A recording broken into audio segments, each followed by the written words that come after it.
குருப்யோ நமஹ நமோ நமஹ. Welcome to session 4. Mostly இதை கடைசிய செஷனாக இருக்கும்னு நினைக்கிறேன்.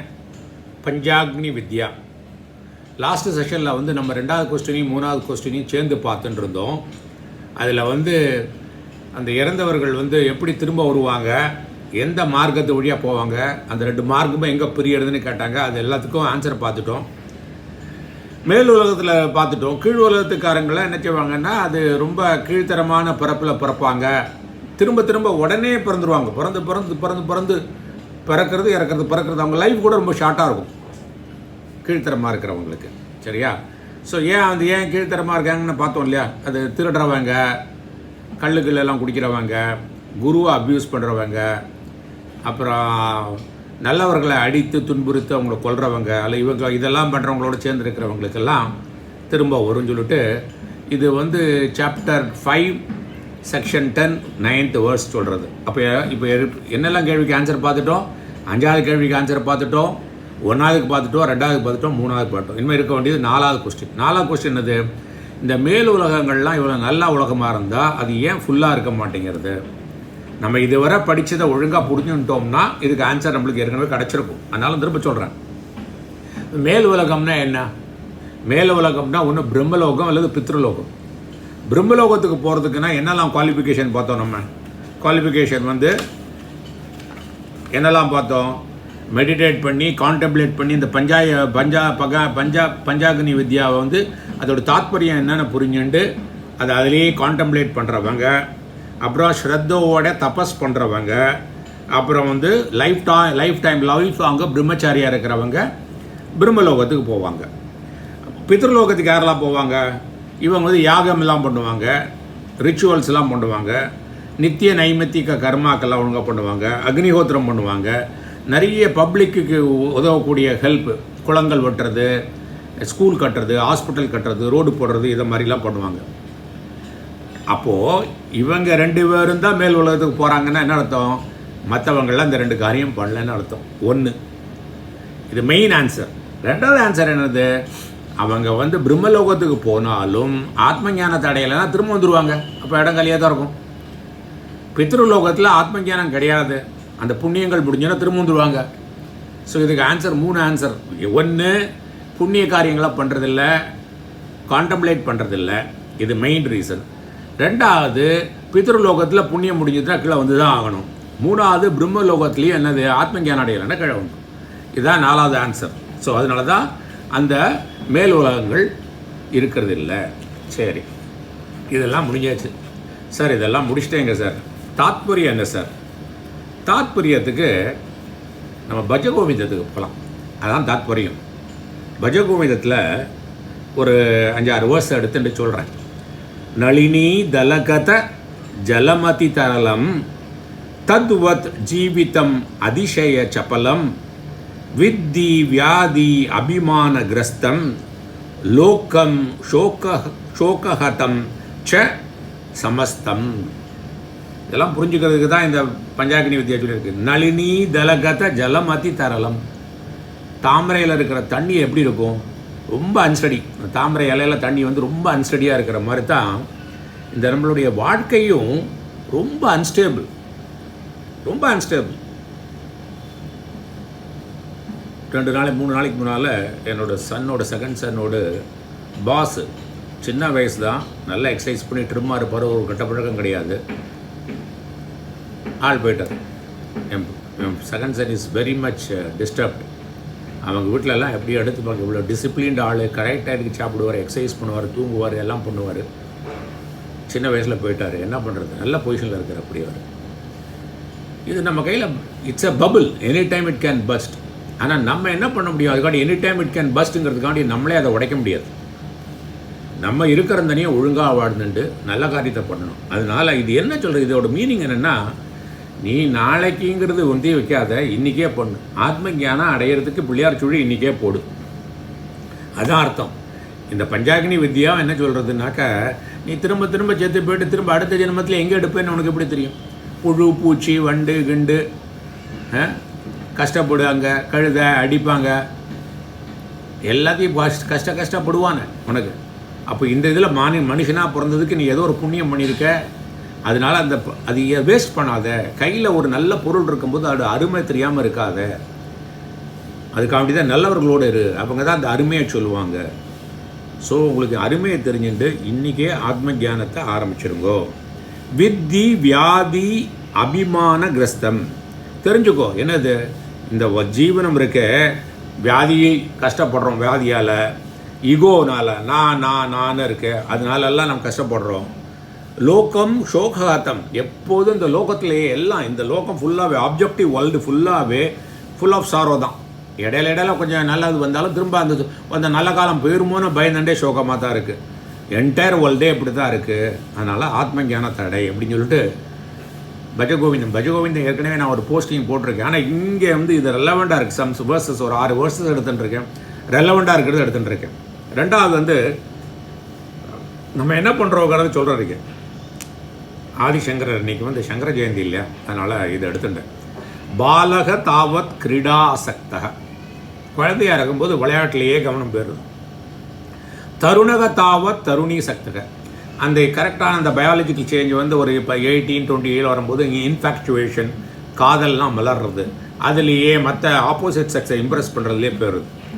விருத்தக தாவத் சிந்தா, வயசாகிடுதுன்னா கவலை, பையன் லேட்டாக வந்தாச்சுன்னா கவலை, பையன் முன்னால் வந்தாலும் ஏண்டா வந்தானு கவலை, பையன் பொண்ணு யாராக இருந்தாலும் சரி, கொஞ்சம் கால் வலிச்சுன்னா வலிக்க, கொஞ்சம் தலை வலிச்சுன்னா கவலை. ஏன்னா identification with the body mind இருக்குல்ல. பரமே பிரம்மணி, ஆனால் நம்ம ஆத்ம ஞானத்தை அடையிறதுக்கு ஒத்துருமே பண்ணுறதில்ல அப்படின்னு ஆதிசங்கரரே வருத்தப்படுறார். இங்கே பாருங்க, மா குரு தனஜன யௌவன கர்வம் ஹரதி நிமேஷாத் காலக சர்வம் மாயாமயம் இதம் அகிலம் புத்வா பிரம்மபதம் தொம் பிரவிஷ்வ விதித்வா. திரும்ப எல்லாமே அது மாதிரி தான் எடுத்துட்டு இருக்கேன். ஆத்ம ஞானத்தடை, ஆத்ம ஞானத்தடை, சும்மா இந்த உலகத்துலேயே வேஸ்ட் பண்ணிட்டு இருக்கு அதை டயத்தை. ஏன்னா எப்போ வேணால் அந்த பபுள் பஸ்ட் ஆகலாம். அதுக்கு முன்னால் ஆத்ம ஞானத்தை அடைச்சின்னா அந்த கிரெடிட் எடுத்து வச்சுக்கோ. ஸோ தட் நெக்ஸ்ட் பர்த்லேருந்து இந்த ஓப்பனிங் பேலன்ஸ் நல்லாயிருக்கும். மா குரு தனஜன யௌவன கர்வம், எங்கிட்ட நிறைய பைசா இருக்கு, இதெல்லாம் எனக்கு ஒன்றும் ஆகாது, அப்புறம் பார்த்துக்கிறேன். எனக்கு நிறைய மக்கள்லாம் இருக்காங்க, என் குழந்தைகள் பிள்ளைகள்லாம் நல்ல கட்டிக்காரங்க பைசா உள்ளவங்க இருக்காங்க, என்னை சுற்றி ஆட்கள்லாம் இருக்காங்க, நான் இளமையாக இருக்கேன், எனக்கு என்னப்பா ஆகும் அப்படின்னு அந்த கர்வம்லாம் படவே படாத. இளமையாக இருந்தாலும் வயசாக இருந்தாலும் என்ன வேணால் ஆகலாம். ஹரத்தி நிமேஷா, டடாக்குன போயிடும் அது காலகம். அந்த டைம் நினச்சிதுன்னா இது எல்லாத்தையும் நிமிஷத்தில் எடுத்துன்னு போயிடும், எல்லாத்தையும் சர்வம் ஃபுல்லாத்தையும் எடுத்துன்னு போயிடும். மாயாமயம், இதெல்லாம் எப்படி வருது எப்படி போகிறதுன்னு தெரியவே தெரியாது. அனிர்வர்ச்சனீயம், டிஸ்கிரைபே பண்ண முடியாது. இது எல்லாமே இதை தெரிஞ்சுட்டு ஆத்ம ஞானத்தை அட அப்படின்னு இந்த ஸ்லோகம் சொல்கிறோம். நல்லா இருக்கு இல்லையா? அதெல்லாம் ஆதிசங்கர் கொடுத்தது நீ கரெக்டானது நம்மளுக்கு கிடைச்சிருக்கு. அங்கம் கலிதம் பலிதம் முண்டம் தசன விஹீனம் ஜாத்தம் துண்டம் விருத்தகயாத்தி கிரகித்வா தண்டம் ததபின முஞ்சதி ஆஷா பிண்டம். அமேசிங். அங்கம் கலிதம், உடம்பெல்லாம் வயசாக வீக் ஆகின்றது. ஓகே, வயசாகிறது, அதனால் வீக் ஆகிடுறது, அதில் ப்ராப்ளம் வருது. பலித்தம் முண்டம், தலைமுடியெல்லாம் கிரே ஆகிடுறது. ஓகே, தசன விஹீனம், பல்லு விழுந்துடுறது. ஜாத்தம் துண்டம்னா என்னதான், வாயிலேருந்து பல்லெல்லாம் விழுந்துடுறது. இந்த பல்லெல்லாம் இல்லாமல் வாய் பொக்கையாகிறது. விருத்தக யாத்தி கிரகித்வா, வயசான காலம் வந்துடுறது, கையில் 2 காலால் நடக்க முடியல, கம்பால் நடக்கிறது. இதெல்லாம் ஆனாலும் கூட ஆசை விடுறதில்லை. பொருள் மேலே ஆசை, மக்கள் மேலே ஆசை, பொன் மேலே ஆசை, மண் மேலே ஆசை, ஆத்ம ஞானம் அடையிறது இல்லை. அதான் சொல்கிறது அவர். அதெல்லாம் என்ன அர்த்தம்? இதெல்லாம் பண்ணாத, ஆத்ம ஞானத்தை அடை. இதெல்லாம் இருக்க வேண்டியதான். சாப்பாடுக்கு பைசாப்புன்னு எல்லாம் வேணும். அதெல்லாம் ஒரு மீன்ஸாக வச்சுட்டு ஒரு லிமிட்டில் வந்தப்புறம் அதுலேயே சுழன்னு இருக்காது. ஒரு லெவலுக்கு வந்தப்புறம் இதுக்கு வா, ஆத்ம ஞானத்தை அடை. பேரலாக கூட பண்ணு, தப்பு இல்லை. புனரப்பி, இதான் இந்த வருஷக்காண்டி தான் நான் எடுத்தேன் இது. புனரப்பி ஜனனம் புனரப்பி மரணம் புனரப்பி ஜனனி ஜடரே சயனம் இஹ சம்சாரே பகுதுஸ்தாரே கிருபையா அபாரே பாகி முராரே. இதோட தான் சாராம்சம். பஞ்சாக்னியோடு வித்யாவோடு சாராம்சத்தை பஜகோவிந்தத்தில் 4 லைனில் கொடுத்தார். திரும்ப புனரப்பி ஜனனம், திரும்ப பிறக்கிறோம், புனரப்பி மரணம், திரும்ப மறக்கிறோம். நம்மளுக்கெல்லாம் எவ்வளவு ஜனனம் ஆயிருக்கு, எவ்வளோ மரணம் ஆயிருக்குன்னு நம்மளுக்கு தெரியுமா? கிருஷ்ணர் சொல்கிறார் அர்ஜுனன்ட்ட, உனக்கு தெரியாது எனக்கு தெரியுங்கிறார். நம்மளுக்கு தான் தெரியாது. திரும்ப திரும்ப திரும்ப எத்தனை ஜென்மம் எடுத்திருக்கோம், எத்தனை அம்மா வயத்தில் வந்திருக்கோம். அதான் சொல்கிறார் புனரப்பி ஜனனி. திரும்ப திரும்ப அம்மாவோட ஜட்டரே சயனம், அம்மாவோட வயத்தில் திரும்ப திரும்ப வந்துட்டுருக்கோம். இக சம்சாரி, இந்த உலகத்தில் வந்து இந்த பிறக்கிறதுக்கு சம்சாரங்கள் கஷ்டத்தில் பகுதுஸ்தாரி, இது கடக்கிறது ரொம்ப கஷ்டமாக இருக்குது. அதனால் கிருப்பையா தவசேது அப்பாரே, இந்த எண்டில் சம்சாரத்துலேருந்து என்னை காப்பாற்று முறாரே, என்னை காப்பாற்று, கடவுளை வண்டிக்கிறேன் அப்படின்னா அடுத்த ஒரு நல்ல குருட்ட போய் ஆத்ம ஜானம் அடையணும் அப்படின்னு வண்டிக்கிறோம். குருவை தேடிட்டு இன்னிலேருந்து நல்ல சங்கர ஜெயந்தியில் ஆரம்பிச்சிடணும். இது எப்படி பண்ணணுங்கிறத முடிக்கலாம். குரு சரண அம்புஜ நிர்பர பக்தக சம்சாராத் அச்சிராத் பவமுக்தக ச இந்திரிய மானச நியமாத் ஏவம் திரக்ஷ்யசி நிஜ கிருதய ஸ்தம் தேவம். குரு சரண அம்புஜ நிர்பர பக்தக, நல்ல குருவோட பாதத்தை பிடிச்சிட்டு அதிலேயே ட்ரஸ்ட் பண்ணி நம்பி ஒரு நல்ல சாஸ்திரத்தை எடுத்து ஒரு குருவை பாரு. உனக்கு ஒரு லிவிங் காம்பிடன்ட் குரு வேணும். புக்கிலேருந்து படித்தாலும் வீடியோலேருந்து படித்தாலும் நம்மளுடைய லெவல் எங்கே இருக்குது, நம்மளுடைய டெம்பரமெண்ட் என்ன, இன்றைக்கி என்ன லெவலில் இருக்கோம், நம்மளுடைய புரிதல் எப்படி இருக்குது அப்படின்னு அதுக்கு தக்கன சொல்லிக் கொடுக்குற பாடம் குரு. இந்த குருகுலத்திலெல்லாம் அப்படி தான் சொல்லிக் கொடுத்தோம். எல்லாருக்கும் ஒரே மாதிரி பாடம் கிடையாது. சம்சாராத் அச்சிராத், இந்த மாதிரி உலக வாழ்க்கையில் உடனே இருக்கும் இல்லையா, அதை உடனே அதுலேருந்து லிபரேட் ஆகும். போய் இதில் ஆத்மஞானத்துக்கு போகும். இந்திரிய மனசையும் சென்சஸையும் கண்ட்ரோல் பண்ணு, ரொம்ப இம்பார்ட்டண்ட். நம்ம இந்திரியங்களை எப்படி யூஸ் பண்ணுறோங்கிறத வச்சு தான் நம்ம இந்த வாழ்க்கையே எப்படி இருக்குன்னு தெரியறது. தெரியாமலே வேண்டாத விஷயத்தை பார்த்து, வேண்டாத விஷயத்தை கேட்டு, வேண்டாத விஷயத்தை பேசி, வேண்டாத முகத்தை சாப்பிட்டு நுகர்றது எல்லாம் வாழ்க்கையை கெடுத்துக்கிறோம். ஏன்னா இது நினச்சிட்டு இருக்கோம், இதை சாப்பிட்டா இந்த நிமிஷத்தோட முடியறது இல்லை. இது வந்து ஒரு மெமரியில் போய் திரும்ப திரும்ப திரும்ப இந்த எண்ணங்களை திரும்ப கொண்டு வந்து திரும்ப திரும்ப இந்த பழக்கத்துக்கு போகிறது. ஏன் ஒரு குடிகாரங்கள்லாம் பழக்கத்தை விட முடியல? ஏன் டாக்டராலேயே சிகரெட்டை விட முடியல? பழக்கம் வந்துடுத்துனா அதான் சம்ஸ்காரங்கள்னு.